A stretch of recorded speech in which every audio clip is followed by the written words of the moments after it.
and then it won't be 20 minutes later.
and the good job they did at the Affordable Housing Conference.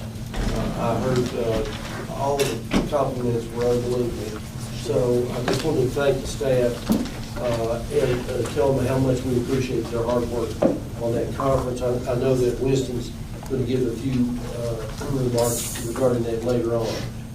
So, Sam, do we have a confirmation of a quorum? Yes, we have a quorum and the press have been notified. Okay, all right.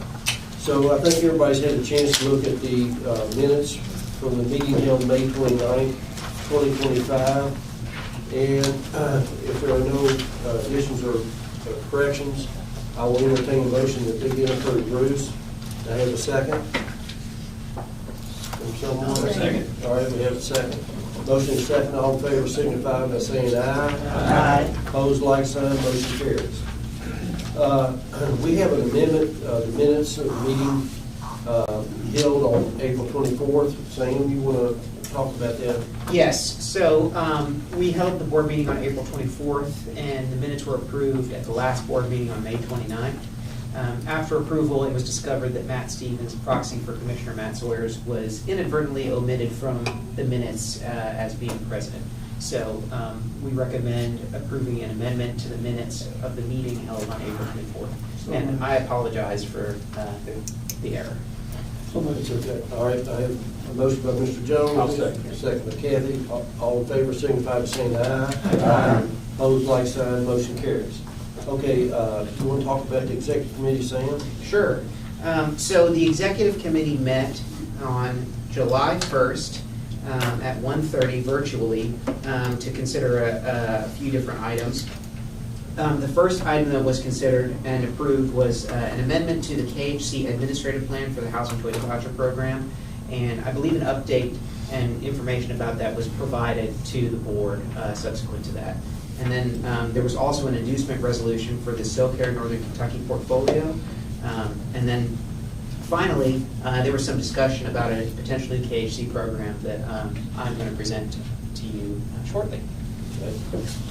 Anybody have any questions of Sam in regard to the executive committee meeting? Are there minutes of that meeting that you have to require? There will be. They'll be approved at the next executive committee meeting. Okay. So.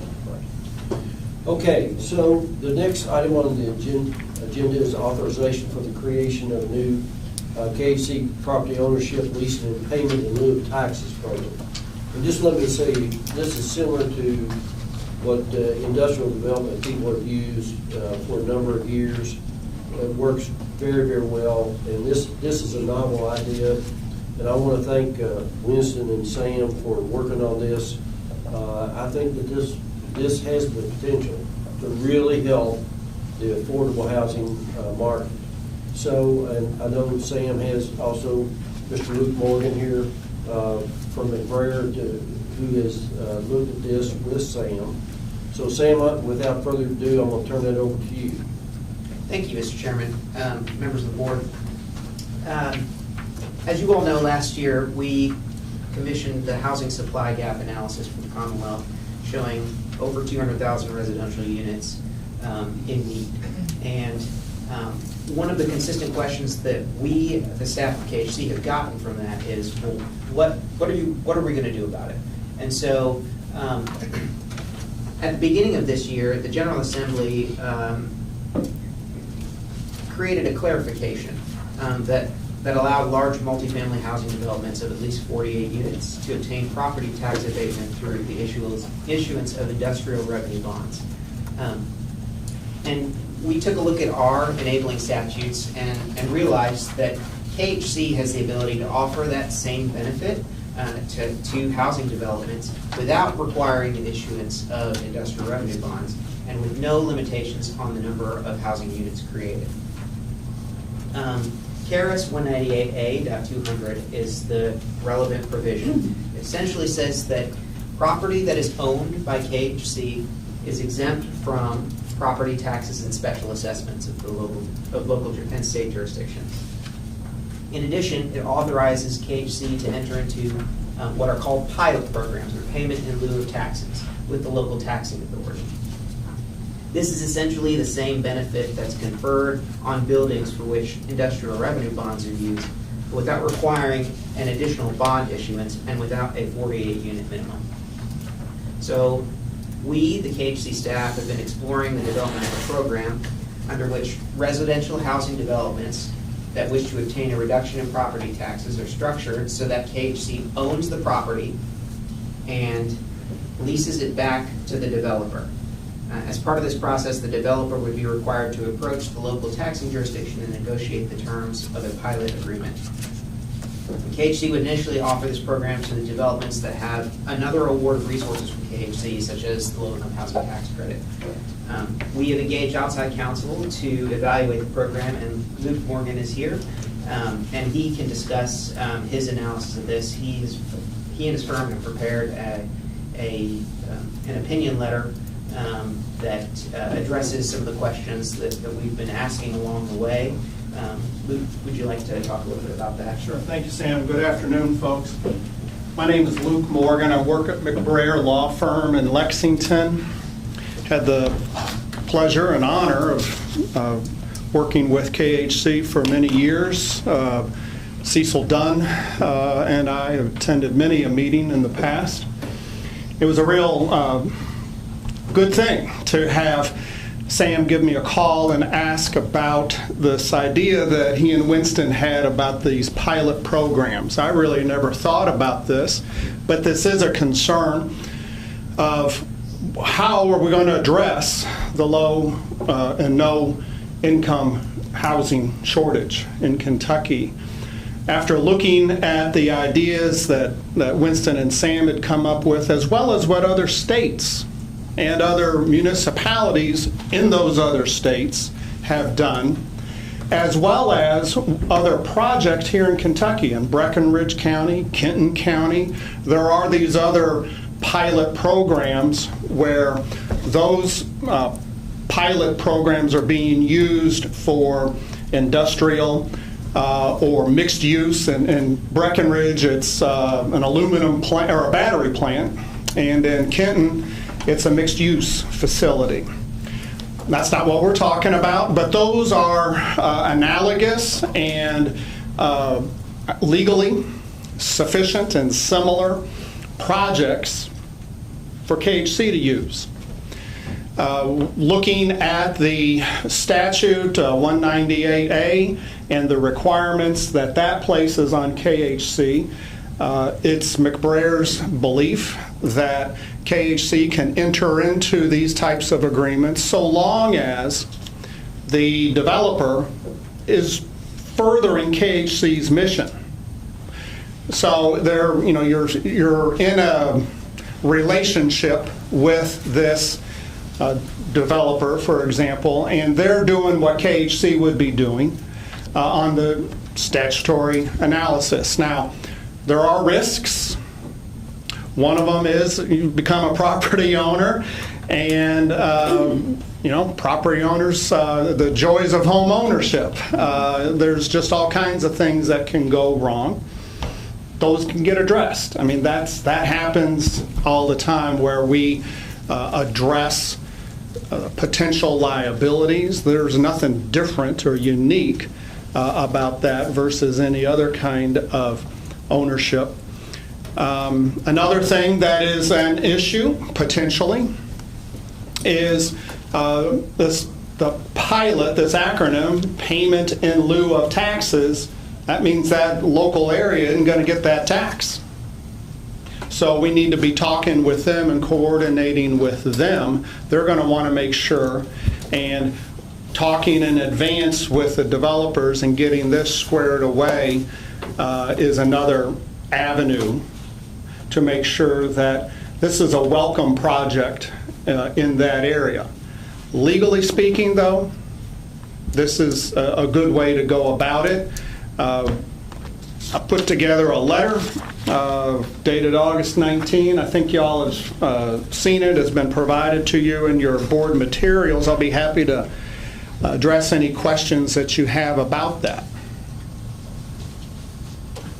Kathy? Yeah, two things, and you brought them up.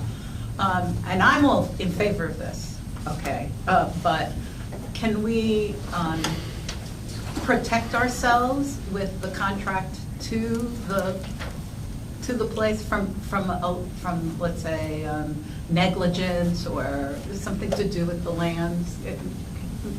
Aren't there protections we can? Yes, ma'am. Okay. And the second is, who's going to tell the school board? That's good questions, just in case you didn't hear. First one is, how are we going to protect ourselves? These are like liability, slip and falls, house comes caving in, whatever the circumstance is. That's the traditional kind of language that we would be relying upon for the lease back to the developer. When place that liability on that person, because we're not going to, KHC is the we here, we are not going to be out there hour by hour, day to day on that property. That's going to be on the developers. That's where the liability should be. Who's going to tell the school board and the taxing issues associated with the presumably loss of tax revenues on that? That's part of the groundwork, pun intended, that we need to do to make sure that that local municipality, that local government knows about this and is okay with this. This is addressing a significant need for that local government as well in housing.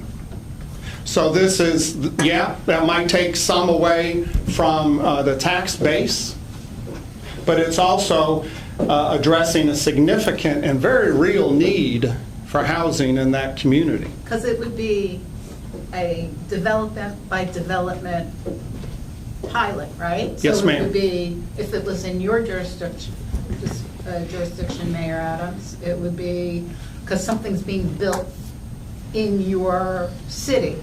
So it wouldn't be like you're just contributing to like the general fund for housing, right? It would just be affecting, That. yeah, project by particular. project, or development by development. That's right. Just let me say that I used these when I was chairman of the Industrial Authority on practically every project. And most of the time, it is additional revenue to the school board. I've never had the school board object. We always went to them. We had this chance to get this project. Would you agree to this pilot program? And they all, because without it, you wouldn't get that money. So they're actually getting additional revenue that they wouldn't ordinarily get if you didn't have that project. That's a good point. I mean, I'm all in favor of it, I just want to know what the, Look around the corners. Yes, Yeah. I get you. Question, so in this situation, Kentucky Housing would own the property and lease it to the developer, or for a 99-year period, or? That's to be determined, but yes, they own it. They're the owner. KHC is the owner of the property, fee simple. Yeah. And then whoever, developer, whatever kind of the lessee leases it for a period of time, and that can be an end date, and KHC maintain it, or the lessee leases to buy. So what if second owner didn't want to be involved in that situation? They would have to negotiate with KHC to buy the fee simple interest in the real estate? Yes. And then at that point in time, it would come out of the pilot and be subject to whatever. I don't know would why have they to would be. want to, but that would be what they'd have to do. Whenever KHC loses ownership, this pilot stops. and conversely, we can stop it if the new developer is building a bowling alley instead of, tearing Because down we the own the land. housing and If the building. developer goes bankrupt, Mhm. and of course, we would have whatever the bills on it, bowling alley, for instance. No, it would be homes. It would be- housing. I'm just saying if there was a second. Yeah. Be residences, yes. Yeah.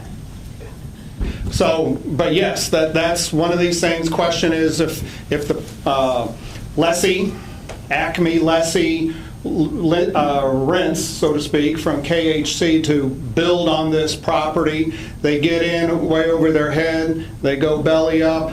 What happens to KHC?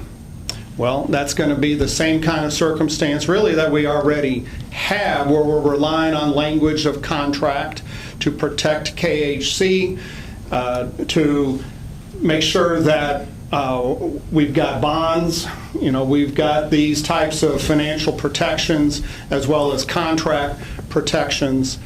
The point about different use, the bowling alley, so to speak, that if someone comes along and says, yeah, we're going to put up these apartments, and instead they do some commercial outfit, yeah, that's KHC would have to kick them out, and that we got Sam and other lawyers to address that sort of stuff as well. But that's the result that would have to happen there too. Otherwise, we couldn't do the pilot. That gets back to the lessee keeping KHC's mission. So I just want to make clear, it's all low-income housing. Is it single family, multifamily? Yes. Either. Mm-hmm. So, I think our initial, KHC's never done this before. We're going to have to start somewhere. Our mission, our mandate is residential housing.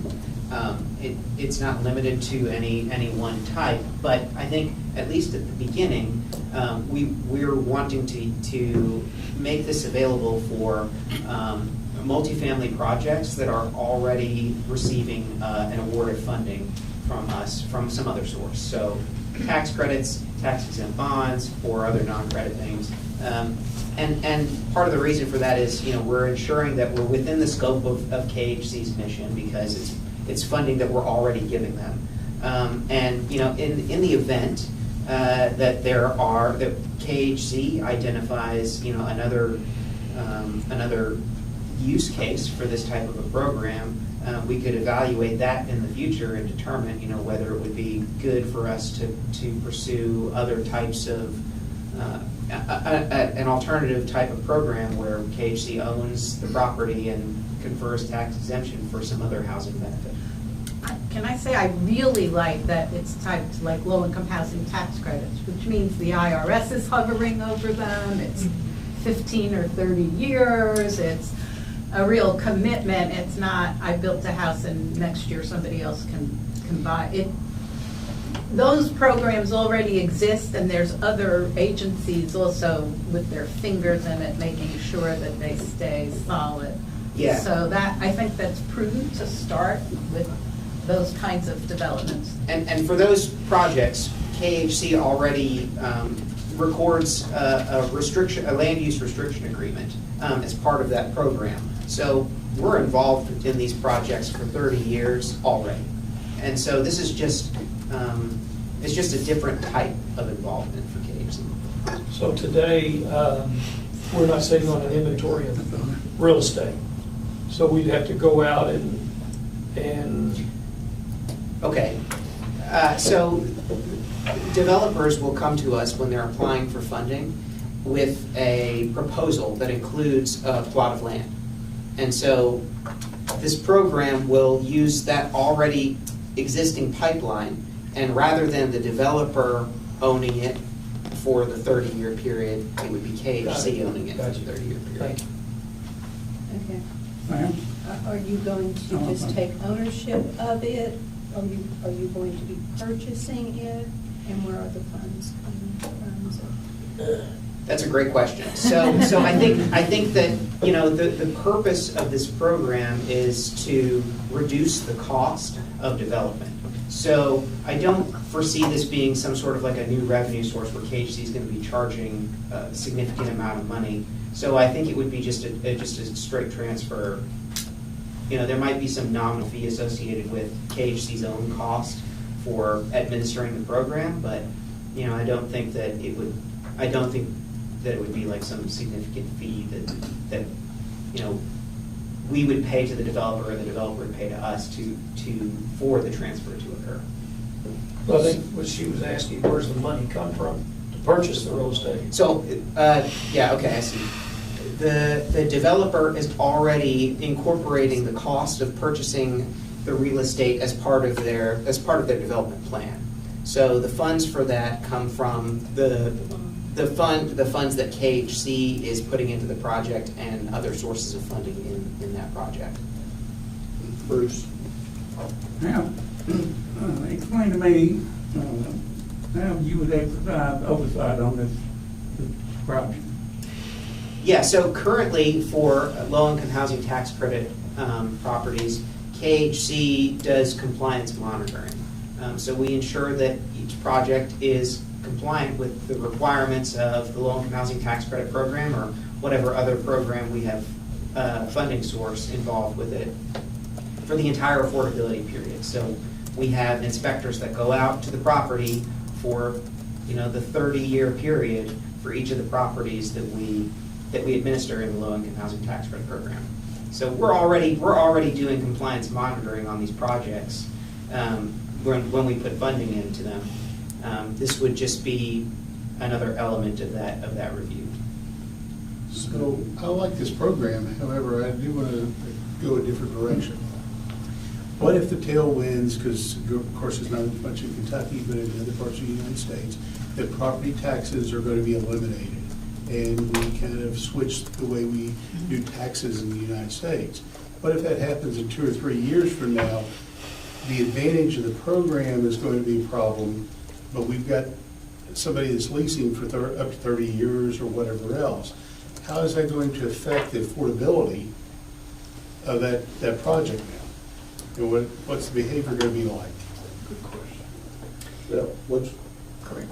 Well, that would probably become obsolete as far as new programs go. And you I'm talking gotta about the realize, project in this is general. this is a tool in the toolbox. Yes. This is not gonna be for every development.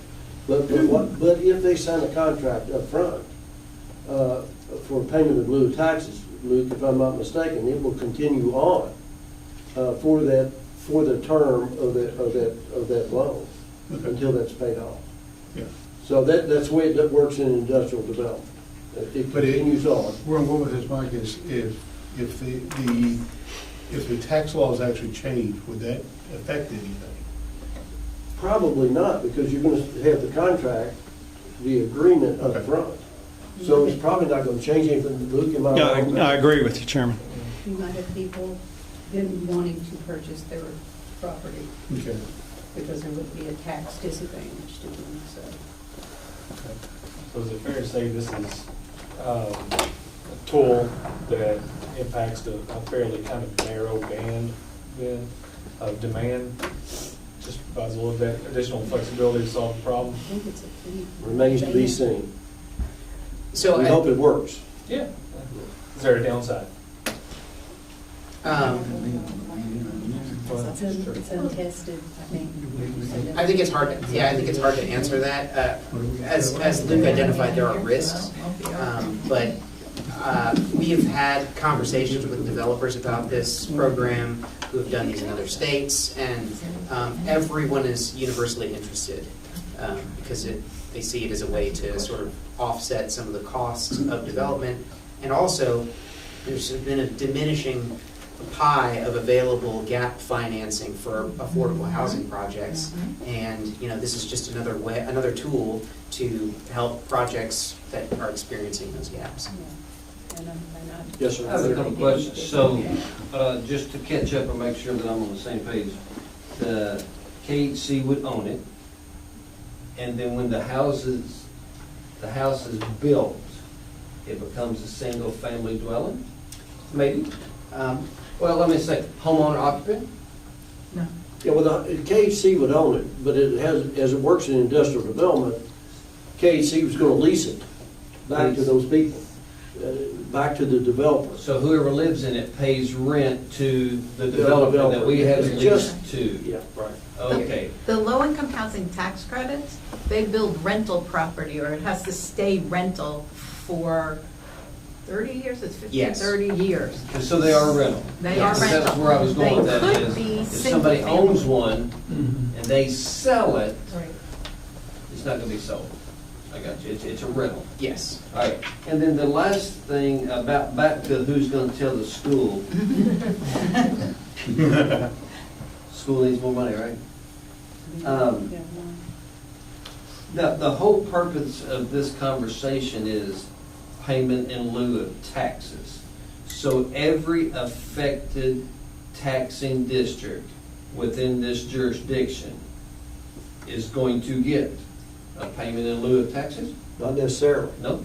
You know, like the conservation district, the school, the library, the fire taxing district? If they agree not to take it. In our situation with the industrial development, you go to them, some of them, you know, you calculate their share. And if they don't want their share, if it's a nominal amount, for example, they may not want their share. But they may want the project. The community may need the project so bad that they'll sign off on it. But In our case, the school board's always got their share, okay? A lot of the other districts, like the library board, did not take their share because it's such a minute amount. But we can't tell them, they have the right to take it. That's right, Yeah, they're just being a good neighbor. that's right. Uh, Now, the city and the county can say, we're gonna take this payment in lieu of taxes and not include them, but I certainly wouldn't recommend that. But you have to approach every That's what SPGE we- or governmental and agency. that's what we And did. see who's on board and who's not. That's what we did. That's right. And I think, so the way we are going to be designing this program, it will be the responsibility of the developer who is asking for, you know, they're coming to us asking for KHC to own the property so it reduces their tax liability. We are going to require them to do the work of approaching all of the local jurisdictions to negotiate this before they come to us. So KHC won't be in the individual negotiations with this. It'll be on the developer who is asking for this benefit to do all of that work before they come to us. Perfect. Thank you. And that ensures that there's local support for the project. That's a good question, and it can get a little dicey sometimes. I mean, so for instance, the city can say, we'd like to have your tax money, but if us not taking our tax money will help you get this project here, we're good with that. That's right. And somebody else can say, I really don't care what you're gonna do, I want my tax money. Yeah, right. And, perfect, gotcha. Is there a ballpark per $1 million, what this would represent in terms of taxes? I know every taxing jurisdiction is different, but a range or something, what would that? I don't have the answer to that question, but I can certainly get that Oh, I for was you. just curious. I do know that it is significant enough that developers are wanting this. I just don't know exactly. It's obviously going to be in a project-by-project basis, but I could try to get a rough number of what this would look like in a typical project. And it could be if not but for circumstance, if not but for the, not having to pay the taxes, they would be able to do the project. There are certainly projects that could end up being in that situation. And the problem you run into, a lot of states that already offer this, you will lose a project to them because they've got a payment in lieu of taxes and you don't have. That's my experience. And so, again, it's another tool in the toolbox. It's to keep the development going. You need every tool in the toolbox in today's world just to be competitive and get the developer to come to your community, because he can be anywhere. You understand? That's right. So if we had our way, then if we approve this, which looks like there's no reason we wouldn't, but we approve it, we would just soon do 100% of our low-income housing tax credits to a project tied to. We could, some developers, so there is a similar tax exemption available for nonprofit organizations, I believe. It's a little bit more complicated. not as easily done statewide, but some developers are already partnering with nonprofit organizations to get access to this. So it wouldn't necessarily be 100% of our projects, but I think a large portion of them would start using this as soon as it's available to them. Yeah, a lot of the smaller projects are probably not gonna wanna do it because it's gonna be more trouble than it's worth. But a lot of the larger projects, it will really help. And Wendy, I think you had a question? I just wanted to share the why behind this. So if you think about a low-income rental property, we require for 30 years that the incomes and the rents be restricted. You know, what's not restricted is the taxes charged to that property or the insurance charged to that property. So I can tell you that in our long-term portfolio of existing properties that we have funded, we are seeing taxes and insurance costs go up at a far higher rate than originally projected. So it's eating away at their margin and sometimes putting them in a negative situation. This would be a way to protect them against that. Our tax credit developers have been lobbying for a while with the PVAs for them not to use the traditional calculation of the value of the property, but to use its income calculation, because rents are lower, they make less income, and they've had really mixed results with trying to make that happen across the state. Different PVAs are approaching it in different ways. So this would really help solve for that long-term risk. Good point. Yes, ma'am. Could you use a program like this on the existing book of business to minimize the risk? You probably not gonna be able to go back and renegotiate, be my guess. If the margins aren't there, though, it seems to me that the risk here is in owning land when you've never owned land. Who's going to own the improvement? Is the compliance going to be different? Where's the money going to come from? Do you need more staff? The concern for me isn't the can we, it's the should we and how do we. That's what all the questions seem to be, and so I'm just thinking of a way to insulate that risk if you've already got the book of business. I would doubt that if you already have one on the books, my guess is that they could renegotiate. But I think basically you can narrow it down to new projects. And I would doubt very seriously if an older project if it would really help them. You can renegotiate anything, but I doubt very seriously if you're going to see many existing projects renegotiate their deal. Because you're going to start talking about affecting interest rates, everything else, and they're probably not going to want to do that. I think, so with like the low-income housing tax credit program, the entity that actually owns the development is complex. You've got a developer and you've got an investor, and changing the ownership of the property after the fact might be a little bit more complicated. And our vision for this program is to help with new supply. So I don't think that there's anything, I don't know whether there's anything that would preclude us from doing that with an existing project, but I think at least initially our focus would be on new projects.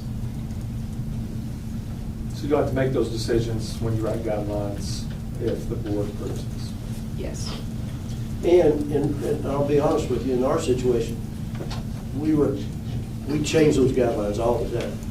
And I think we did not use this unless it was like a $10 million project, for example.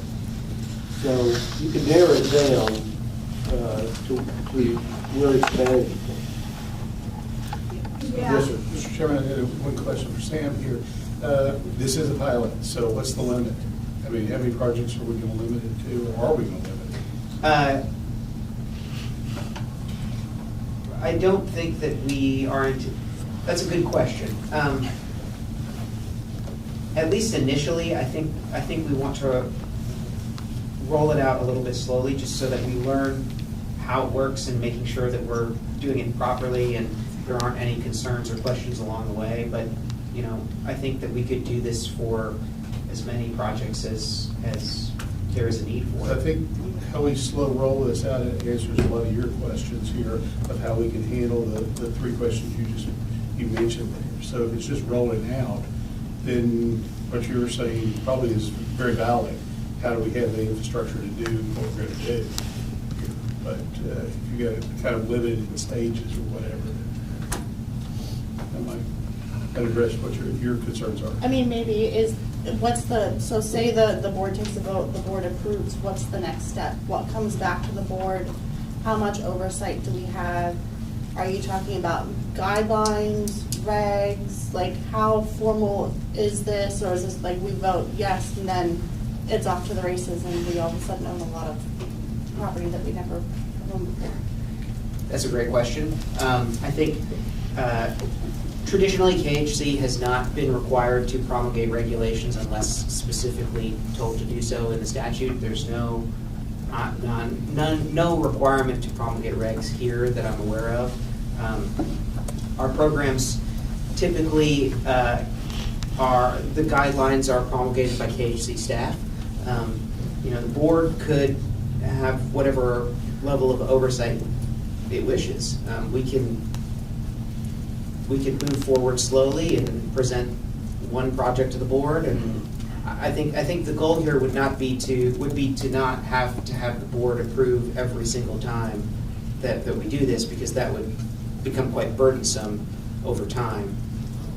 But whatever the board wishes to do, we could provide quarterly reports on which projects have requested this, which projects have closed, and what the current property ownership portfolio is.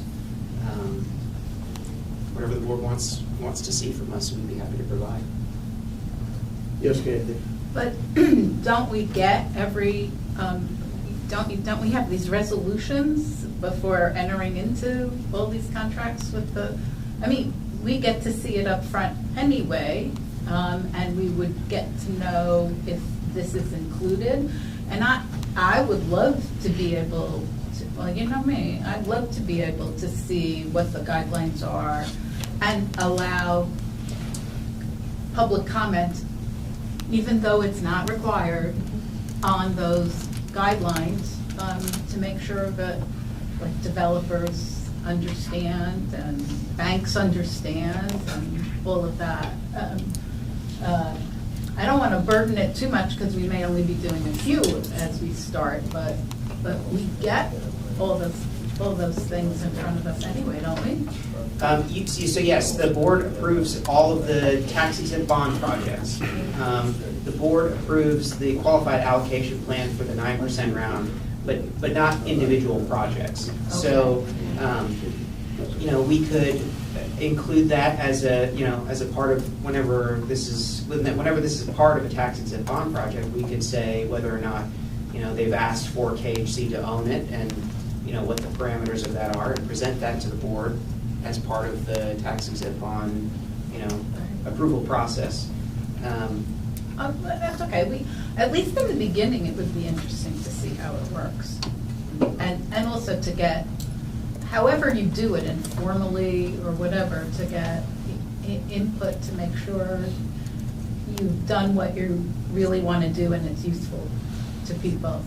And I'll say, because of going back, when a bank purchases those tax credits, they are very interested in nothing changing and getting their money. So maybe in some instances they would agree to an amendment to something that already happened where they lose the land. And Bruce had a great question, which is, let's say we do it for 99 years. At the end of 99 years, do we just own the property do we ever revert the property back to the developer? That's the way it works in industrial development. Yes.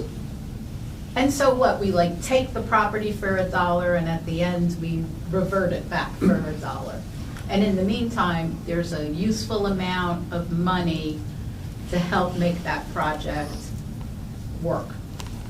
Yes, that's how we envision it. Okay. Well, whoever owns it at 98 years has got something of value. If we own that property and at the end of 99 years, which I hope they'll vote on it. But anyway, at the end of the 99 years, and we do decide to sell that, is there any requirement that any real property that we have now must be sealed in? Or can you sell it to them for $1? But no, you don't have to do that. That's in the agreement up front. Okay. That it goes back. And the beauty of this thing is that management, the staff, they are going to make a deal with the developer. And if this is, if a pilot program works for them, the management can put it in. Basically, it's going to come back to you all as far as those resolutions go. But management has the ability to make that deal with the developer, so it might work. Like I said, it's not going to work in all cases, okay? So all that's going to be done up front. It's going to be done, and it will go, the legal folks will dictate what has to go in there, right? Yes, sir. So to Heather's question, Sam, does KHC envision that the normal underwriting that you all are doing today for a developer, qualifying them for a new market or low-income housing tax credit, are you implying that underwriting would suffice for the underwriting that would be required if they were going to be put into the payment in lieu of tax program? Is that what you're saying? Yes, so we vet all of our developers before they can even apply for our funding. They have to go through a capacity approval process where we evaluate their experience, we evaluate their financial situation, and that's all before they can even apply for funding from us. And we go through an underwriting process once a project is approved, and so this would be part of that underwriting process. So I guess to kind of wrap a conversation up from my perspective, I kind of go back to Heather's point again, in that I would look to council, is have we identified what the downside risks are of this? And I don't remember, it's probably in this material somewhere, but I don't recall. What's referenced in the letter is the liability of owning property, inherent in owning properties. And the relations with other agencies, entities, public taxing districts, things like that.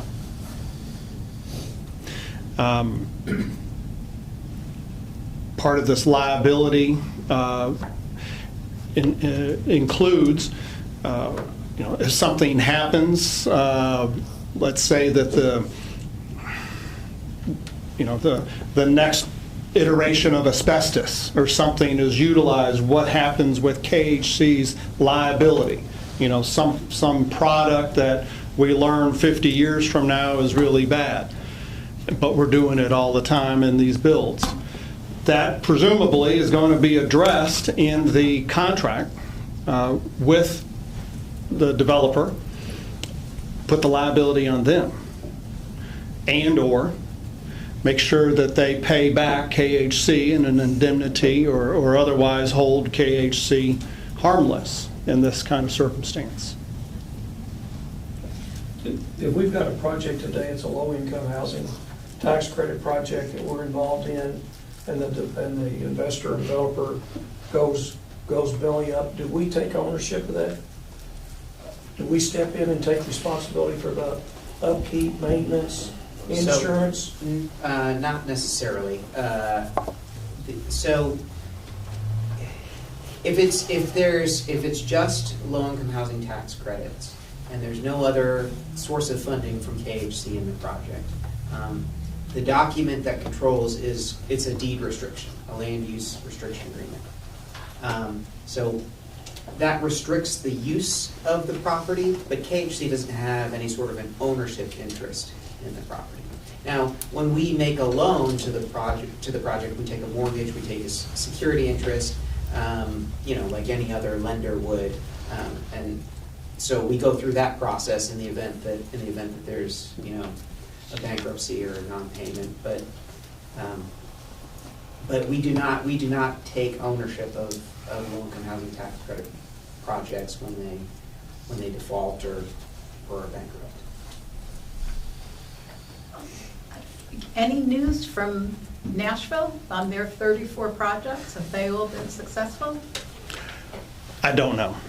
I know I referenced that in this letter, and I really don't, other than Nashville uses this, I'm unaware of the success or the status of it, I should say. Okay, maybe we could check in with Nashville. And it's not a statewide, although they almost act like a statewide. They built an arena, their housing finance agency.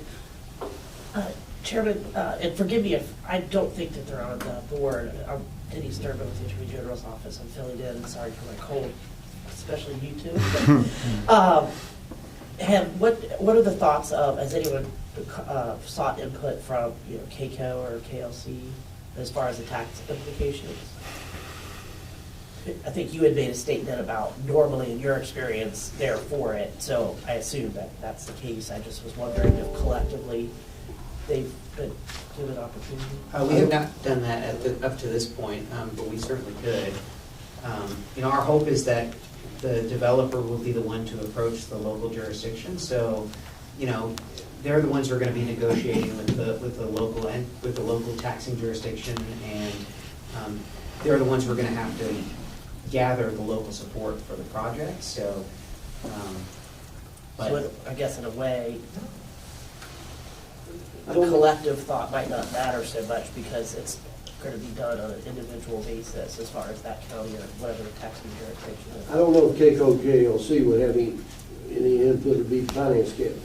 Finance cabinet, whenever we had a payment in lieu of taxes, we went through the finance cabinet, and they either approved it or disapproved it. That's the same thing that Sam's going to have to do with the project. He's going to have to go through the finance cabinet to get approval. So there's a lot of steps that has to happen before it would take place for an individual project. Yes, ma'am. I don't know if it would help me, but I don't know if it helps in general. If the resolution changed to say that we authorize taking steps to contact all the appropriate agencies and to look at guidelines for this to go forward, because this resolution just says you could do it tomorrow. And maybe we're not comfortable with that. Well, remember, But- this says authorization for the creation. So it hasn't been created yet. And so Sam and Winston are gonna, Oh, if with you all this- approve this, I'm- they're gonna create a program. Well, it Am I says- correct about this? That the executive director and his or her designees are authorized to execute any and all documents necessary to effectuate the corporation's purchase and lease of real estate and entry into agreements for payment in lieu of taxes. It seems pretty authorizing to me, the way it's worded. I think our contemplation is that we would develop a program and guidelines for the program, and that we would do this over time, but working initially with developers that we know have an interest in pursuing this and who have been aggressive about that. And in that process, we would be able to see the problems, if there are any, beyond what Luke has described. And I also know that a lot of the issues that we are talking about here are really going to be taken care of in terms of the agreement between Kentucky Housing Corporation and the developer. And that's going to be in the lease agreement and in the other agreements that relate to that. And we asked McBrayer to assist us in drafting those documents that would provide the maximum amount of protection for us in this process. So. Then I'm okay with the resolution as long as the minutes reflect what you just said. So that, because this looks like a pretty authorizing resolution. I hate to go back to square one, but KHC does not own property. Well, we own this building. I believe we own this building, yeah, So, and there's a few lots. I mean, Mr. Chairman, Winston, it's a pretty monumental decision, I feel like, for the board to make. I mean, the Secretary of the Finance Administration could talk to us about governmental agency owning property. I had to go and look at your statutes that are referenced, because I was a little bit blown away that somebody else in state government could own property. I thought finance cabinet was the only one. So, yeah, but it's clear. I mean, So. I guess I feel like it's fair to ask that the board is followed up with on the program guidelines before it's enacted. Absolutely. If I could clarify, you do also own some REOs. I don't want that to go unknown, but that's very good. Rather not know that. That's real estate owned that they've had to take back, so. Yes. All right, so we amend the resolution here to indicate that Sam and Winston create the program with guidelines and with McBraer's help, and bring it back to the board for an additional approval at the next meeting. Do you even Is need that a where we are? resolution to do that? I don't think you need a I don't think, resolution. that's the normal course of business, isn't it?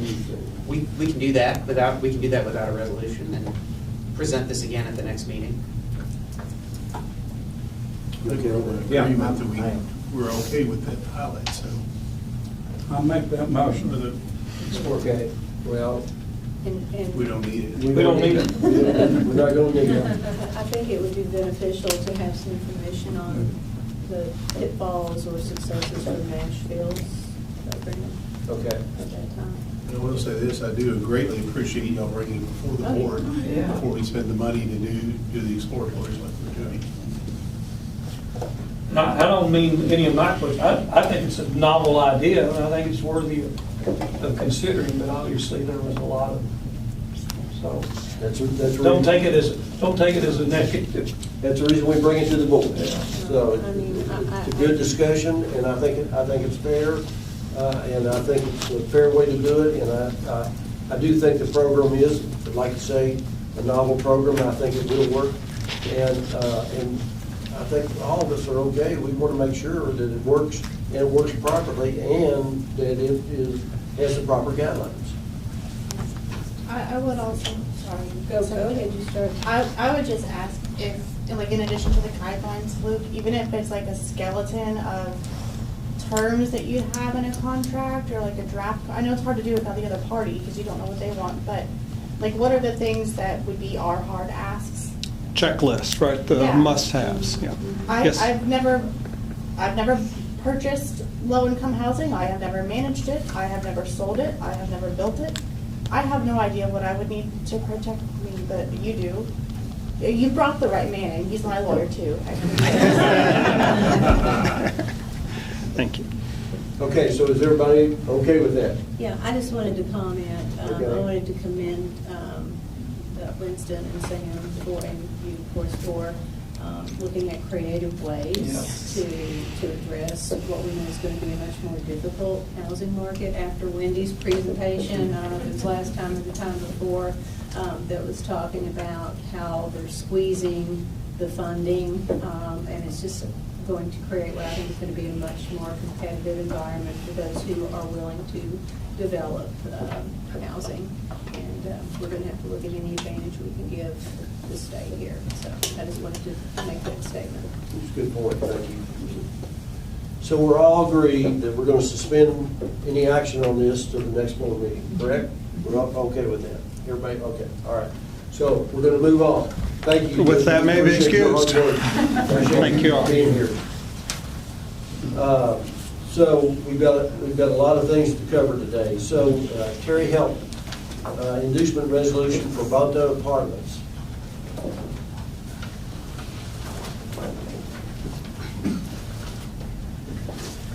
My greatest fear is I'll come up here and trip in front of you all. Good afternoon, everyone. Terry Helton, the Managing Director of our multifamily programs. Today I have before you an inducement resolution for Bonta Apartments. Bonta Apartments is requesting a bonding authority in the amount not to exceed $5.5 million. This project involves the acquisition and renovation of 98 units located at 3816 Camelot Drive in Lexington, Kentucky. The project will serve households at or below 60% area median income. 98 units will consist of 93 one-bedroom units and 5 two-bedroom units. All 98 units are covered by a project-based voucher. Your development team is on the screen and in your packet as follows. Our recommended course of action is that as the financing for the project progresses, the Board of Directors of KHC must also authorize the issuance and sale of tax-exempt bonds through approval of a separate resolution. Staff has reviewed the preliminary submittals of the applicant and recommends approval by the Board of Directors for an inducement resolution authorizing the tax-exempt financing of Bonta Apartments. Anybody have any questions? So moved. Okay, we have a motion. Do I have a second? Have a second, Secretary Johnson. All in favor signify by saying aye. Aye. Opposed, like sign. Motion carries. Thank you. Thank you, Terry. Appreciate your hard work. Okay, Kelly Reynolds, authorization to renew a personal service contract with Cook County. Okay, that's Cook County, Chicago, right? That is. Okay. Yes, it is. All right. All right, so I'm requesting the authorization to renew this contract. We put it in place last year and just haven't been able to, because of all the federal funding and the not knowing what was going to happen with our federal funding, we haven't been able to move forward with it. So we're just asking to have it renewed again so that we can move forward. They are doing consulting for us on our multifamily weatherization program that we have started. We've done our first pilot project. It just finished, was very successful. And so that's all this is to come in and work with our subgrantees and with KHC to help us move forward with that effort. So anybody have any questions of Kelly? If not, I entertain a motion to adopt this. So moved. Mayor and Kathy, we have a second. All in favor signify by saying aye. Aye. Opposed, like sign, motion carried. Thank you, Kelly. All right, so David Carroll, presentation of the fiscal year FTC safeguards. Good afternoon, everyone. I am, as you mentioned, David Carroll. I'm the Managing Director of IT here at Kentucky Housing, and it's my privilege to be in front of you today for a first for this board. The Federal Trade Commission has regulated that any financial institution, and there's a laundry list of what regulates that, as which we are one by virtue of servicing mortgages, so we fall under these federally mandated guidelines of safeguards for customer data, which includes systems, which includes applications, which includes the hardware that supports said applications. You have the report in front of you for fiscal year 2025, which was July 1, 2024 through June 30th of this year. And each of the controls that bring about this safeguards are evidenced here. You will see alphabetically the bold sections are straight from the FTC safeguards list. And with that, this, as I said, is our first report given to this board, which is to be deemed annually and by resolution of acceptance to the board. I'm not going to read the whole thing to you because I know you just ate lunch and you would fall asleep, so I won't take that in. But why this matters, this is not just a regulatory requirement, it's a strategic imperative for Kentucky Housing that we take seriously the security of all the data that relates to our customers within the systems that we control. I'm just going to do a high-level overview of this report so that you can have an understanding. And if you have any questions at all as I go through this, feel free to ask, and I will be glad to answer those for you. So the very first thing is to designate a qualified, what they call a qualified individual, to oversee the safeguards. That would be me. And then in following order, there's to conduct a risk assessment, which we do, design and implement safeguard controls, which we have, and you can see those identified in the report. Encrypt customer information, which we do. We also use on every laptop, which is called BitLocker, which simply means the data is encrypted on the laptop, so if you don't personally sign in, if someone steals that device, if they tried to access that data, they would just see encrypted data. They wouldn't be able to read it. We need to assess our applications, which we do on an annual basis. We recently did a discovery called an application mapping project, where we identified every application that is used throughout Kentucky Housing. We also went a step further to say who has access. Is it an on-premise application? Is it in the cloud? Where is the data stored? Things of that nature. We also have implemented multi-factor authentication for access to data. We use our retention schedule, which follows the Department for Libraries and Archives retention policies. And we have our retention administrator, Nancy McLaughlin, who works here at KHC and helps us greatly with that. It says to anticipate and evaluate changes to our information system or network. And we have a change advisory board that meets twice a week to discuss any changes that would be brought about for approval or rejection of said changes. We do maintain a log of authorized user activity, and we do look heavily for any traces of unauthorized access. We have a system called SolarWinds, which monitors all of that activity. Regularly monitor and test the effectiveness of your safeguards. We started with our very first tabletop exercise earlier this month, and we'll be continuing those throughout the organization throughout the remainder of this year and the following years. Training our staff. Monthly, we have lunch and learns where we train on various topics. October is Cybersecurity Awareness Month, and so we will have trainings that come about through that. Plus, our HR department sends out quarterly trainings for staff as well. We monitor our service providers, and we get guidance from our legal department regarding any relationships, procurement, the length of contracts, and make sure everything is in good standing order there. Laura, did you want to add anything to that? Perfect. And we have to keep our protection, our security program current. We can put something on paper, but if we don't do anything with it, it's useless. And so we actively monitor that through our information security team that meets, which is a combination of different respective skill sets in the organization, and including internal audit. And Kevin is here with us today, so thank you for being a part of that. We do have a written incidents response plan, and we are required to present this report to you on an annual basis. I know that was a lot. Any questions about anything IT? Yes. Thanks, David, for a thorough update. I'm not used to looking at a report that doesn't identify any weaknesses or deficiencies. So by this report, am I to assume there are none? We have one area that is in this report that I will point out to you, and that is, let me find it here. One of the things we're doing is called role-based access.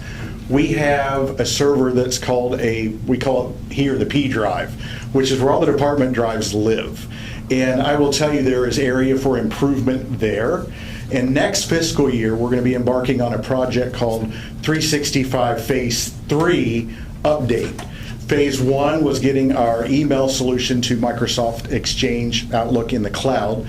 Phase 2, we went about, and so that was completed by moving files, the users' files, which were like user home directories, you may be familiar with that, to OneDrive.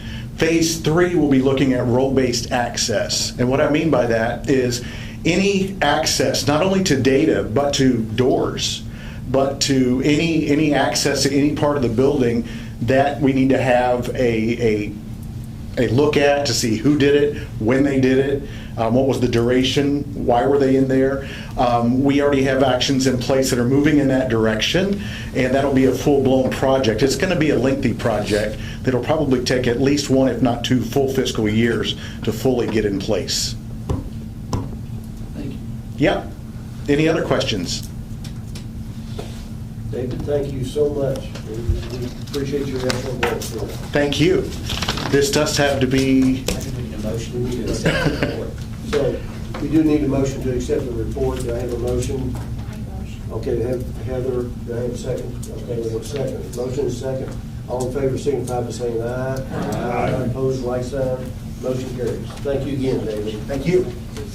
Okay, John Davidson, get to work on you a little bit. Yes, I'm looking forward to that. Good afternoon, everyone. Good afternoon, everyone. Thank you, Mr. Chairman, members of the board. I'm John Davidson, Deputy Executive Director of Business Services, and get the privilege of managing IT, HR, several other areas. But today, the aim of this presentation is to update everyone and talk through some of the accomplishments the corporation has achieved last fiscal year in accordance to what we set out to achieve related to our overarching corporate goals. So the first thing I want to make sure everyone's aware of is it's noted on agenda item 9. This is not this is an informational item. There's no action necessarily needed by the board, but I'm entertaining any questions. I will also not belabor this presentation because you're going to hear in detail agenda items 10 and 11 from Kendrick and from Tracy, much more information about the allocation of our funds, our programs, and our financial information and through the end of the fiscal year. So the first thing I want to share with you all is our overarching strategies for last fiscal year, which you see up here and you've heard about for the last year, addressing Kentucky's most addressing Kentucky's most urgent housing needs. I'm not going to read all of the detail here for A and B. You can see that, how we're doing that. Number 2 is mitigate financial risk, and you see the ways we are doing that. And then last but not least, sustaining and advancing our core competencies. So again, I'm going to present the next slides related to the accomplishments related to each of those strategies. The first, addressing Kentucky's most urgent housing needs. First, I will say at the top up here, you will see for our single-family area, you'll notice the benchmarks are set out at the beginning of every fiscal year and in our planning process. So the accomplishment there, $579.1 million in single-family production. One thing I will note, and you will hear this from Tracy, that is great and that is good. I will tell you our average loan amount continues to go up with those as we're the mortgage production number. Secondly, you'll see tenant assistance programs bifurcated into 2 areas. One, project-based rental, which is the subsidy is tied to the project. And then Housing Choice Voucher Program, where the subsidy is taken with an individual to the various properties in the form of rental assistance. So the first is delivering $171 million in rental payments to over 22,600 PBCA units. You can see the goal there, and we exceeded the rental payment goal and right on track with what we said for the projections for the PBCA area. I will also mention the $30.8 million in rental payments to 4,100, a little over 4,100 Housing Choice Voucher households. Very important. Real people, real dollars, around the Commonwealth. Those are very good things that we're doing and that we're able to do as we go forward. HCA, which is our Housing Contract Administration, that is a myriad of programs that you will see on the allocation plan a little bit later. There's several, but 6,447 households served through homeless programs. Our projection was 4,400. Several of our programs serve more individuals. That's a good thing, and than we initially projected. So specific questions about those programs, either Kendrick can answer, certainly Wendy, but I just wanted you all to see that as well. We're really serving households at all income levels here, all the way down to even homeless individuals. 1,132 units created or preserved for our tax exempt bonds. That number's a little less than the 1,350 that we anticipated. That is due to closings. These closings happen all of the time, and we do our very best to project at the beginning of the fiscal year, but then life happens, and sometimes, so we will have closings that transfer over the fiscal year. So same is true with our 706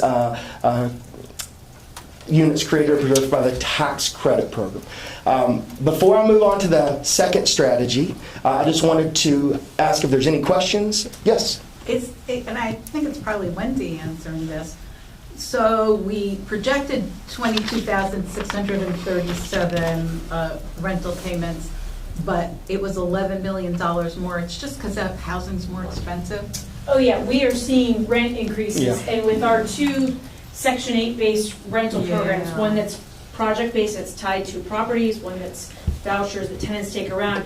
We are, if they can demonstrate that in the marketplace the rent increase is reasonable, we go through a whole process.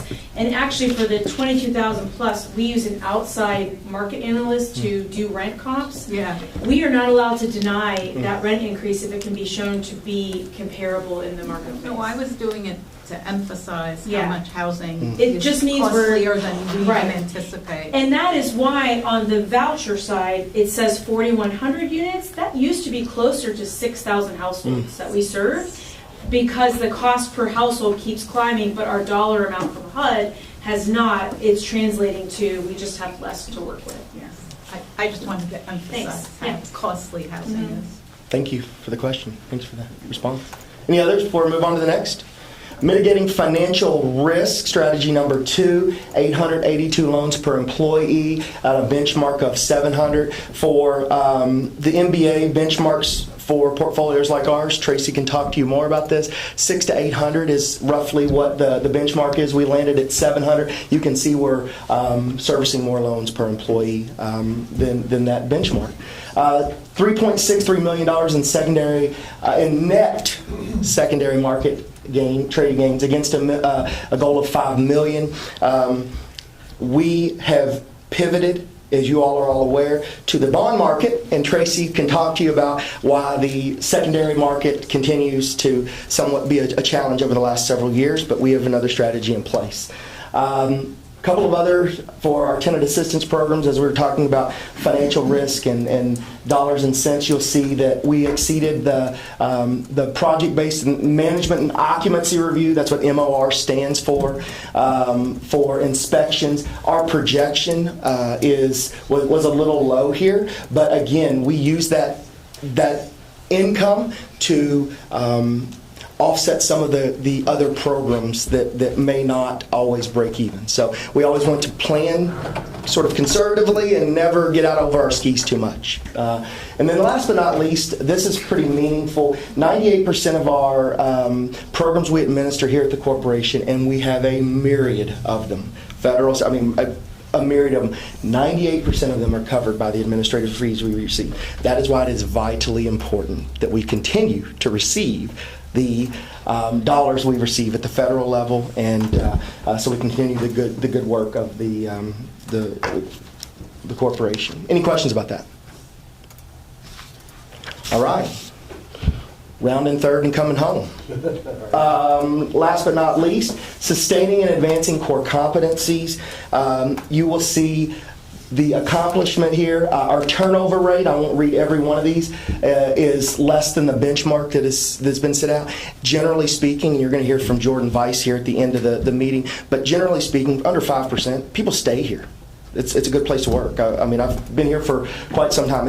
People don't leave, and they stay here. So the other piece that is important here, you'll notice 7,100 draws. Draws are funding draws from partners around the state, nonprofits. You'll notice we've outpaced the projection. That was due to the federal funding freeze, and we permit and encourage partners to get their draws in so that they can continue to operate. And it's actually helped us really sort of speed up the process and get some of this work continuing to go. And we make it as easy as possible to get the dollars out the door and get the work done. So The last two things I will share. Our communications team is initiating a new website with the aid of a contractor. Also, that you will see more of that as we go into the new calendar year. And then last but not least, a little foreshadowing. David, you just heard from David, and I think you took action, this board took action about the FTC safeguard compliance. And we also have infrastructure, cabling projects, modernizing systems, applications. And one of the things that I'm really proud of is the cybersecurity and the security, information security that we have in this organization and in place. So we're continuing to progress, and technology moves at the speed of light. I mean, it's quick. So, but we got good folks in the right places. But with that, I will entertain any questions. This again is informational only, and you're going to hear from Kendrick and you're going to hear from Tracy in more detail if you should have any questions. But any questions? Any members have any questions? John, I'd just like to say what a wonderful job you and the staff do here. And thank you. You have our gratitude. Hey, right back at you. Thank you all very much. It's amazing the work you all do here and your efficiency, and we appreciate it. Thank you all. All right, Kendrick.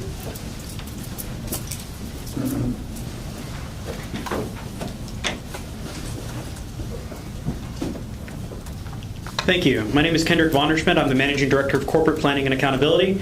My department puts together this annual allocation plan. And this year, this meeting, we're talking about fiscal 25's actuals. So I'll direct you to the pink columns on this first page, and we'll mostly stay on this first page unless you have any questions. We can dig down into the other pages. Beginning at line T, at the very bottom of the first page, I'll direct you to this is the bottom line number. We projected $1.18 billion of investment across the Commonwealth in fiscal 25, and we were right in line with that, $1.160 million in investment. That's just a little bit more, and most of that is going to be, you'll see, in the single-family loan department. All right. Now, going back up to the top, we'll direct you to line B. This is the same number that John just mentioned earlier. We had a loan volume in fiscal 25 of $579 million, on a goal of $500 million. You'll notice that we had 2,965 loans on a goal of 2,900, and so we're exceeding both our goal and our total investment volume.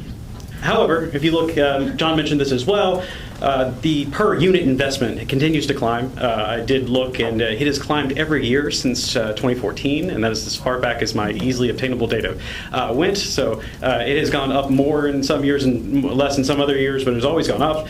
But we're up to $195,000 per loan. The metric immediately below that on line C, this is our secondary loans, the down payment assistance that we make to our borrowers. We've had a goal of $24 million to get out the door, and we put out just over that, $24.4 million.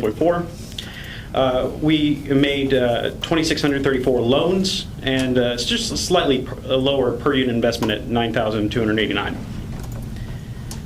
The line D is our Homeowner Assistance Fund. This is a Treasury-funded program coming out of the COVID era. We got $28 million out the door on a goal of $19 million. And we assisted 1,654 households on a goal of 1,250. We were allowed and actually encouraged by Treasury to slightly modify the standards for this program to make these funds a little bit more available, make the connection between whatever happened to these homeowners during the COVID event a little bit. The standards changed, and we're able to qualify more homes in order to get those funds out the door. That program wraps up. All those funds have to be out the door by next September 26. And I understand, based upon that change of qualification, we're on track to get all those funds out the door in this coming calendar year. The line E, I wanted to specifically draw your attention to the number of households that we counseled in fiscal 25. We counseled over 2,000 households on a goal of 750. That's a big variance. And despite only investing 110, we've made a transition from using HUD's counseling grant to just using our housing assistance fund, our internal dollars, in order to fund that program. And because it's our internal funds, we actually are able to counsel groups of homeowners, prospective homeowners, and that's why we're able to counsel more households with fewer dollars than what we projected. Moving on to our homeownership production area out of our Housing Contract Administration Department, we invested $11,219,000 on a goal of just over $8 million, but we only assisted 183 households on a goal of 240. This is the combination of a couple of different federal funding streams and a couple of different state funding streams, most notably our Rural Housing Trust Fund that has recently come to the corporation. We initially intended to split that between multifamily and the single-family construction. We actually, in fiscal 25, put all of that to single-family construction, and in fiscal 26, we're going to put all of that allotment to multifamily construction. So that's why our investment is up.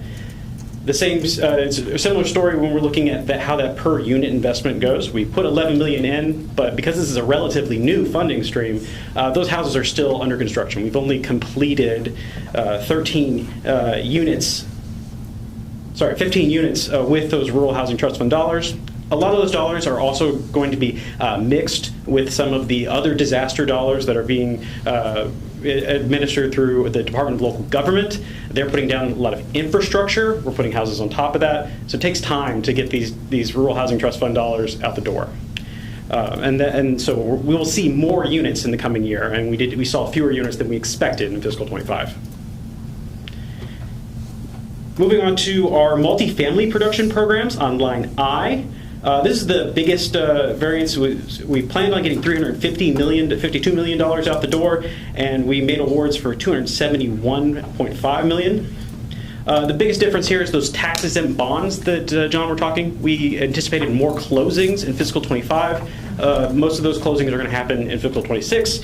If you look to the left and under the fiscal 26, we plan on awarding $541 million, and a large portion of that is the tax-exempt bonds again. Then, if we move down to our rental assistance programs, line K is a couple of different programs consolidated together. That's both the Housing Choice Voucher and the project-based units consolidated together. Same story goes here, is that we put out more of $203 million of investment that came mostly from HUD directly to these households through the KHC on a goal of only $187 million. And we assisted nearly the same amount of households that we projected, and those are projected about from last May. I'll draw your attention to line L. This is the COVID-era emergency housing voucher program. We were right in line with our investment, $1.6 million out the door, but we were able to help fewer households. And I'll note once again, same story, that our per unit investment continues to climb. And then that's all based upon what the fair market rent is determined to be. One of the other COVID-era programs, line M, the program that will end next month, the ERA2, the Emergency Rental Assistance Program. We got $14.3 million out the door on a goal of 16.7. That program is a number of funding streams, a number of uses combined together, but we put more money from that program into multifamily. It's actually reflected in that total on line I than we had anticipated, rather than using that for rental assistance in fiscal 25. We sunset the eviction diversion program, and we made no additional awards to our partners across the state who run homelessness programs with those dollars as well. Moving on to line O, this is the first line of our homelessness and special needs programs. This line O is a combination of our emergency solutions grant, our continuum of care program, and a special home program from the American Rescue Plan. We made awards for $10.1 million on a goal of 11.9, but we were able to assist 5,916 households. The exact same story that John told you is some of our programs are really overperforming some of the benchmarks that we set years ago and that we continue to set. And that's our program. Programs are able to assist more households than what we anticipated. And especially that's the Emergency Solution Grant Program and the Continuum of Care Program that are the ones that are specifically overperforming. Then finally, let's draw your attention to line R. This is the combination of the LIHEAP and the Weatherization Assistance Programs. We made awards for $11.6 million. We plan on getting $13.1 million, and this is just a pass-through grant either from the Department of Energy or from the state. And we were able to weatherize 689 homes on a goal of 700, which is better than, which is slightly less than we expected, but better than several previous years. A lot of those funds are actually braided together.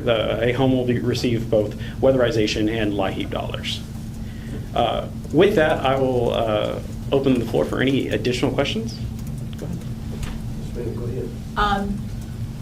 So have we closed our waiting lists? Are we slowing down? Are taking people in because we don't have enough money? For the voucher program? Yeah. Yeah, actually, you all might recall that I shared with you that we have been put on a shortfall prevention list with HUD. And we've met with HUD twice, and we had to formally apply to get on that list. And part of that application necessitates we are not allowed, our waiting list closed a while ago. We also are not pulling anyone off the waiting list to issue new vouchers. We are not allowed to in order to get any shortfall funding from HUD. The exception to that is some special vouchers we have for veterans, for people with disabilities, and foster youth. Those are calculated in a separate bucket, so we are still allowed to issue some of those, but our main program, we are not allowed to issue any vouchers right now. Yeah. Because we could run out of rent money in December now. We're watching that very closely, and we're hoping to get shortfall funding from HUD so that we do not have to kick anyone off. Yeah, I'm just saying. Yeah, absolutely. You should talk to my staff. It's very sad. Are there other housing authorities that are Yes. not in the Now, same level? Lexington and Louisville, we're not meeting. the bigger ones aren't where we are yet because they are what's called moving to work housing authorities, yes, and they have yes, slightly yes. different rules about their reserves and yeah. stuff like that. But a lot of balance of state and rural voucher programs are in the same position. We are in a crisis. It's not just us. It's happening all across the country. These numbers. Thank you, Wendy. Any other questions for Kathy. Kendrick? Kendrick, it was an excellent presentation, and it's amazing the work you all do. Thank you for your hard work and your effort. Thank you, Chair Dimon, and I'll pass that along to my team. Okay. All right, Tracy, corporation financial statements. Good afternoon, Mr. Chairman, members of the board. I am going to present our fourth quarter financial statement update. I'm going to be pretty brief. We're in the middle of our financial audit with our auditor, Crow. And so our partner, Brad Shelley, he will be here in October to present the audited financial statements to you, which should be very similar numbers. Start with the balance sheet. Consistent story as it has been over the last 2 years. Total assets has increased as a result of issuing bonds and producing mortgage-backed securities. So line A increased, total program purpose assets increased by $264 million over the fiscal year. And line B, cash and investments, this increased to $22 million. We had a bond issuance in the fourth quarter, so there were some additional proceeds in the indenture that we had not drawn on yet. We also had a nice profit, which you'll see further in the presentation from our operating budget. So overall, increase in assets at June 30th was $285 million down in line D. Looking at our liabilities, Line E and F, revenue bonds and interest payable, consistent with our assets. We had an increase in revenue bonds and interest payable by about $256 million. We also had some bonds pay off in the old indenture to account for a little bit of a decrease compared to the increase in assets. And then other liabilities in line I, that increased $8 million. That was principal and interest we had on hand due to investors, just due to a larger loan portfolio. And then going down to line J, our net position prior to the mark-to-market of our securities increased $20 million year over year. So we've had a pretty good year. Looking at the mark-to-market in line K there, this flattened out a bit. As I've mentioned before, we have to mark-to-market our securities under GASB 72, it should say now. It's been updated, but most of them had some pretty significant unrealized losses in prior years. And any of the new pools we've put into the new indenture have some pretty decent unrealized gains to kind of offset that. So that's what that change is there. Any questions on the balance sheet? All right, moving on to the income statement. I'll just point out a few things here. Line C, our net interest income. There's a slight increase of about $2 million from June of last year to June of this year. Gain on sale of loans in line D. That's down compared to last year. John kind of touched on this before. Most of this had to do with production levels in our secondary market program. We did less loans in fiscal 25 compared to fiscal 24, so it wasn't necessarily a price issue. We just had less production that impacted our total overall gains. Our net gains, as John mentioned earlier, was about 3.6 after paying out lender comp. So not incredible, but not awful. Going down to line E, fees, charges, grants, and other income. This increase of $3 million was mostly an increase in our servicing income as well as additional multifamily fee income. And then going down to line F, similar to the last slide, this is a net increase in our mark-to-market of $14 million or $11.5 million. Again, we're making some gains on that since last year.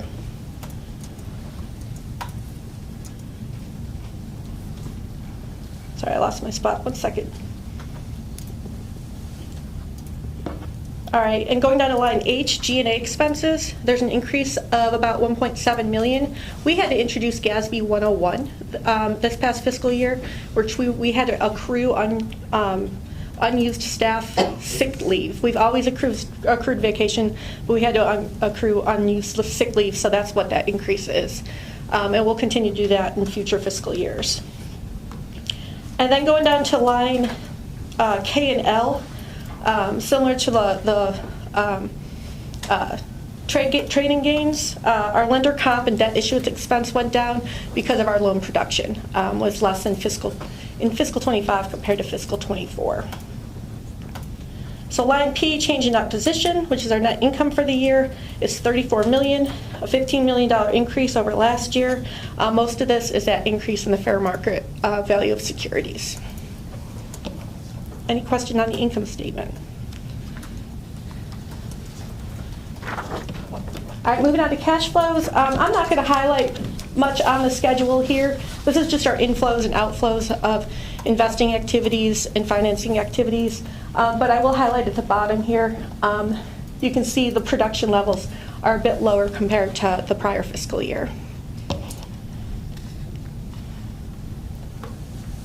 All right, the next two schedules are related to our operating budget.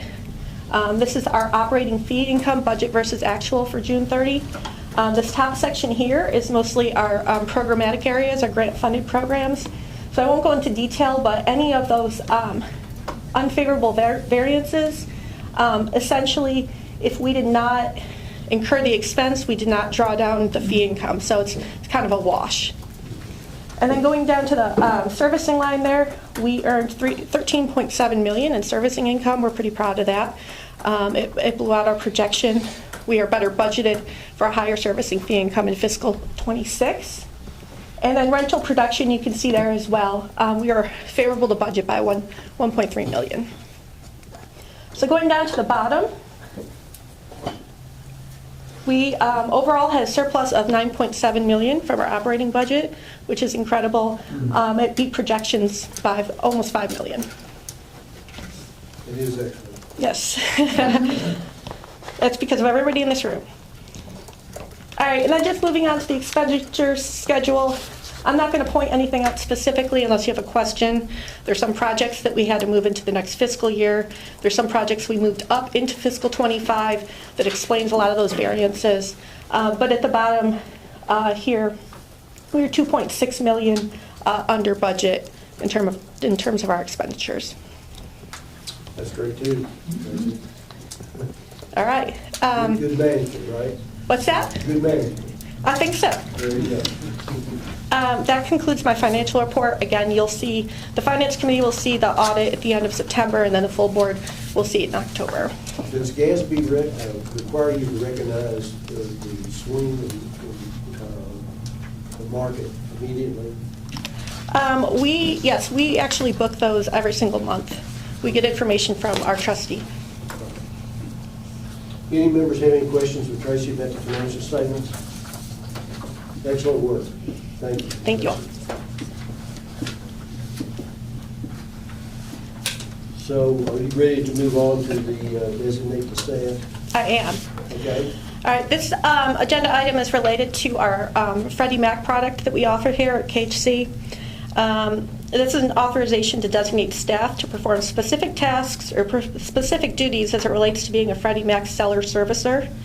Back in February 2023 at the Board of Directors, we adopted a resolution for Form 988 SFHFA. It serves as identification of staff who are authorized to carry out specific tasks with Freddie Mac on behalf of the corporation. Due to turnover and some staff title changes, we need to update this resolution so it is accurate. And so I am recommending board authorization to... Okay, we have a motion. Do we have a second? A second. Okay, do I have a second from the mayor? All in favor signify by saying aye. Aye. Opposed, like sign, motion carries. Thank you. Tracy, you got to know the personal service contract? I do. This is just a change name of a realtor that we use that we need to update the contract for. So we are seeking approval to amend the existing personal service contract originally executed with Century 21 Brookswell Enterprises to reflect the entity's new legal name, Advantage Realty, LLC, DBA Century 21 Advantage Realty, to continue to provide as-needed real estate services as it relates to our REO portfolio. So this is just updating the name in the personal service contract, and I seek board approval. Okay, we have a motion. And do I have a second? A second, Marilyn. All in favor signify by saying aye. Aye. Opposed, like sign, motion carries. All right, thank you all. Thank you, Tracy. Appreciate your hard work. And your financials really, really good. Thank you. Okay, so we're going to move on to the informational items. And first of all, I want to call Winston to talk about the Affordable Housing Conference. Well, actually, Mike, I'm going to deviate a little bit from that schedule, and I'm going to call upon, we've got three informational items today, and we're going to try to keep them fairly brief, but if you have questions, please ask.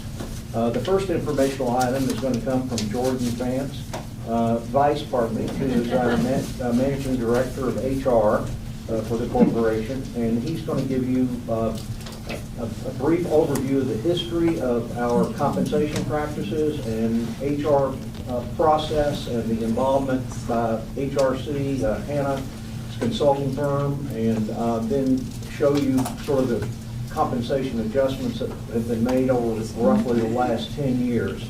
And I'll turn to Jordan in just a second. And then Sam is going to follow up with a current statement of where we stand with reference to what we know about federal funding.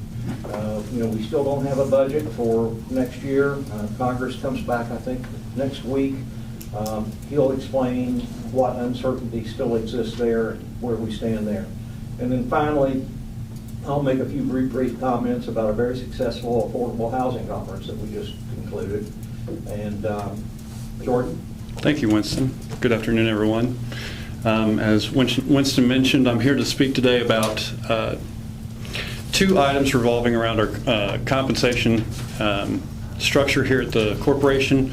First, we're going to touch on the philosophy of our compensation, and then we're going to move on to basically the structure that was derived from that philosophy, and again, how that has been enacted over a 10-year period.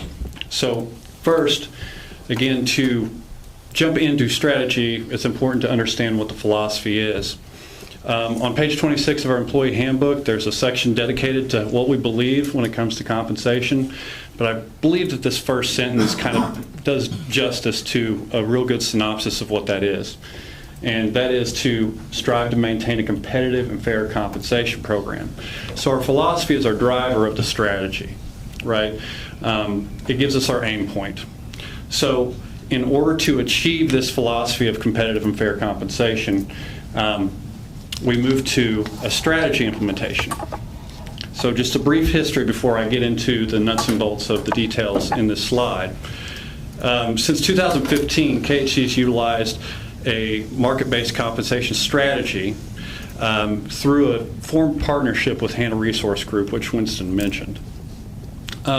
It was felt that if we want to be able to define what is competitive and what is fair, we need to look at what the market's doing for our positions. So this partnership was formed again in 2015, February of 2015 to be precise. This predates me, but it's a continued partnership to this day. What was derived were three main components, really key components. First and foremost, we established what we call affectionately at Kentucky Housing Corporation job analysis questionnaires. You can think of job analysis questionnaires as a long-form tool of a job description. It's designed to capture compensable factors of a position, not only pertaining to the responsibilities of the position, but maybe the oversight, the purview within the corporation, how much that position is externally facing, the management responsibilities, et cetera. It's a tool that captures what the market would be considered to be compensable. And so those were established at the outset of this relationship. The second was the ability to establish and create and establish a corporate grade structure and scale.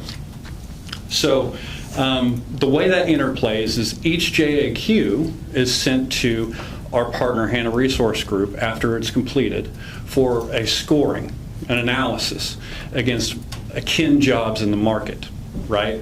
And so what they do is they'll take the market average, assign a score or a grade to that position, and then that's plugged into a defined corporate grade scale, okay?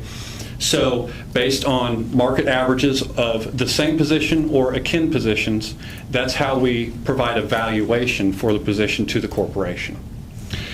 Now, we can't do this broad spectrum, right? Kentucky Housing Corporation is different than AT&T, it's different than Merrill Lynch, it's different from your local credit union, right? So we had to also assign market benchmarking scope, right? So our scope and what Hannah helped us to establish in that scope was realizing our size, 200 to 300 employee base, the industry in which we operate, which is a non-for-profit scale, and then the location in which we operate. Kentucky is going to differ from California, it's going to differ from Maine, et cetera, et cetera.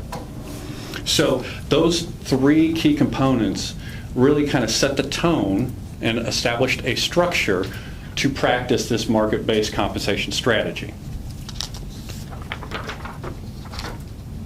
So now let's talk about the resulting actions that have been taken over the past 10 years with this strategy in mind.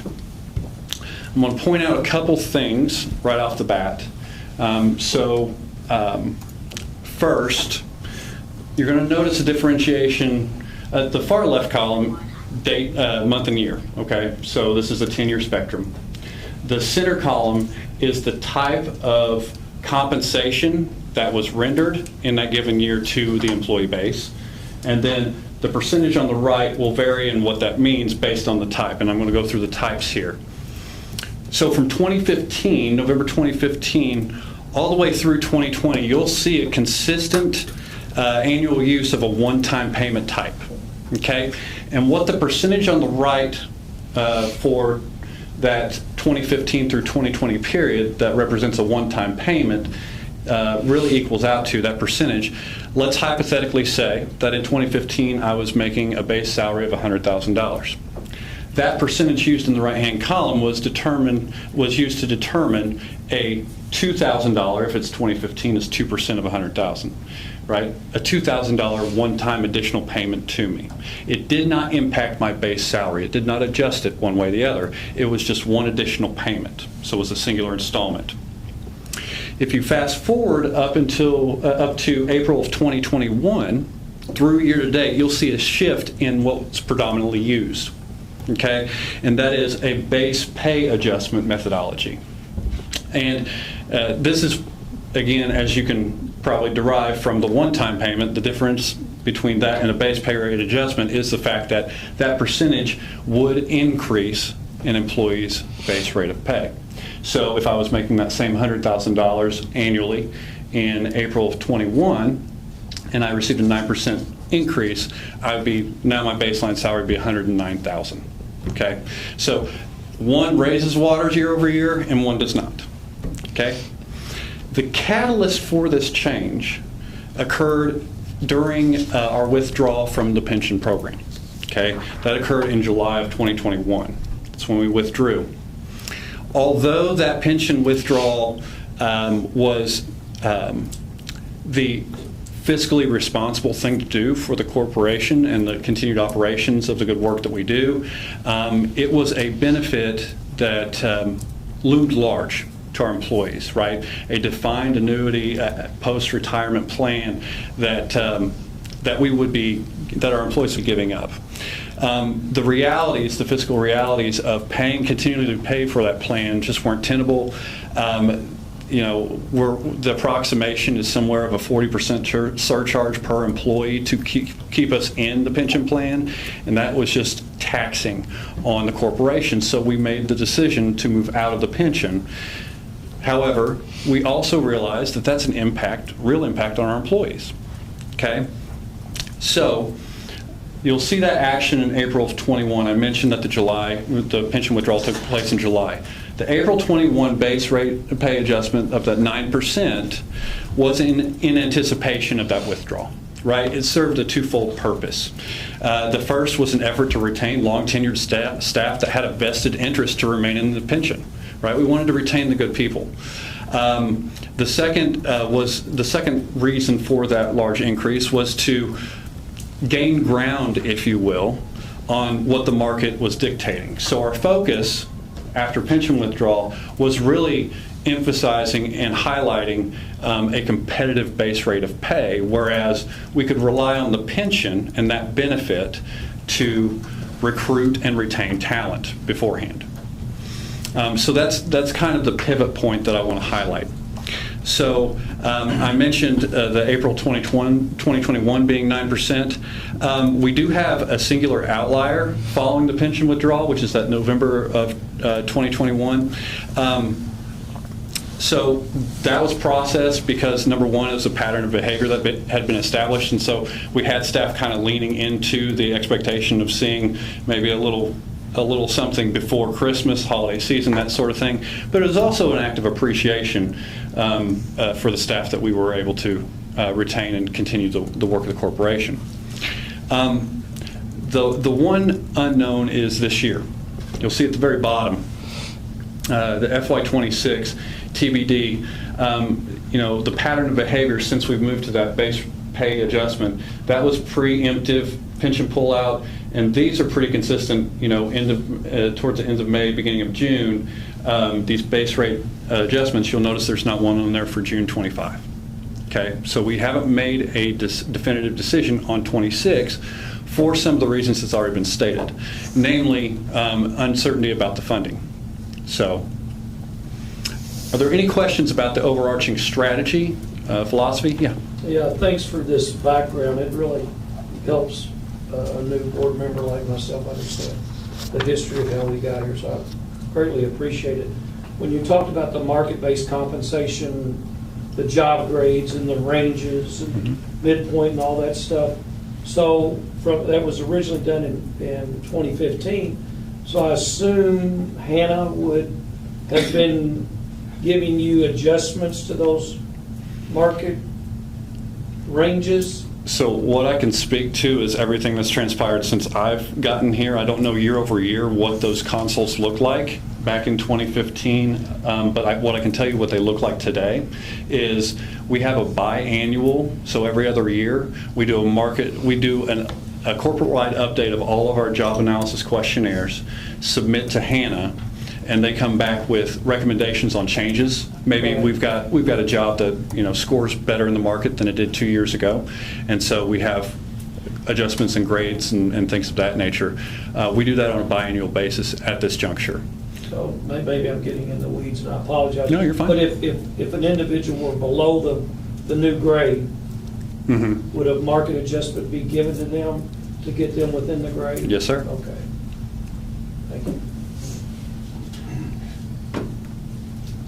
Any other questions? Yeah, any other questions? Let me just say thank you, Jordan, for presenting this, and I think what in part this is intended to address is the consideration discussion that we had around the budget back in May, and where we built into the budget sufficient funds for a 3% either one-time payment or a 3% salary adjustment, and advised the board basically that was in the budget, and we felt it was prudent to wait and see what happened with federal funding and federal cuts before we made that final determination. And we haven't made that final determination, and Sam's going to tell you why at this point. Thank you, Jordan. You're welcome. All right, so I'll start with, at the last board meeting, what we knew. At that point, so I've got a slide up here that sort of breaks down the HUD budget process as we know it right now. But in May, what we knew was that the presidential administration had requested significant cuts across the board to all HUD programs. Approximately 43% cut, 45% cut, depending on the program, and eliminating some programs. So, that was all the information that we had at the time when we presented to the board in May. And on the left here, you'll see the FY25 numbers. These are the numbers that are currently in place under the continuing resolution that was approved in April. Since that time, we have drafts of budget proposals from both the House and Senate committees that are assigned to the HUD budget. The House budget, which was introduced in July 14th, includes some slight cuts to some of the programs, some programs maintaining at the same level, and then eliminating the home program and the price program. Not nearly to the extent that the administration had proposed cutting, but still some cuts to some programs and a minor increase to the project-based contract administration program. The Senate proposal came out a couple weeks later, and this proposal essentially was almost universally increasing budgets across the board for the Housing First Adoption Program, PVCA, for HUD 811.